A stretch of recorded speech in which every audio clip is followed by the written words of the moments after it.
मला वाटत नाही की काँग्रेस पक्ष माझ्यावर कारवाई करेल. मी काँग्रेस पक्षाच्या उमेदवाराच्या विरोधात लढत नाहीये. मी काँग्रेस पक्षाच्या मतदारांसाठी लढतोय. तो संघटना टिकवण्यासाठी, विचार टिकवण्यासाठी एक स्वाभिमानी कार्यकर्ता म्हणून मी लढतोय.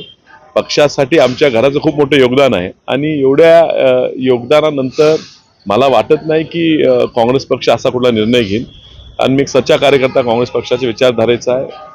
90 वर्ष आमचं कुटुंब हे काँग्रेससाठी झटते. यशस्वीरित्या काँग्रेस पक्षाला प्रत्येक वेळेला आमच्या माध्यमातून यश मिळत गेलेलं आहे. त्यामुळे मी ते होणार नाही असा माझा विश्वास आहे. मला वाटत नाही की काँग्रेस पक्ष माझ्यावर कारवाई करेल. मी काँग्रेस पक्षाच्या उमेदवाराच्या विरोधात लढत नाहीये. मी काँग्रेस पक्षाच्या मतदारांसाठी लढतोय. तो संघटना टिकवण्यासाठी, विचार टिकवण्यासाठी एक स्वाभिमानी कार्यकर्ता म्हणून मी लढतोय. पक्षासाठी आमच्या घराचं खूप मोठं योगदान आहे आणि एवढ्या योगदानानंतर मला वाटत नाही की काँग्रेस पक्ष असा कुठला निर्णय घेईल. आणि मी एक सच्चा कार्यकर्ता काँग्रेस पक्षाच्या विचारधारेचा आहे.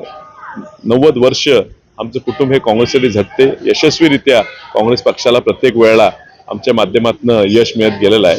त्यामुळे मी ते होणार नाही असा माझा विश्वास आहे. एबीपी माझा, उघडा डोळे बघा नीट.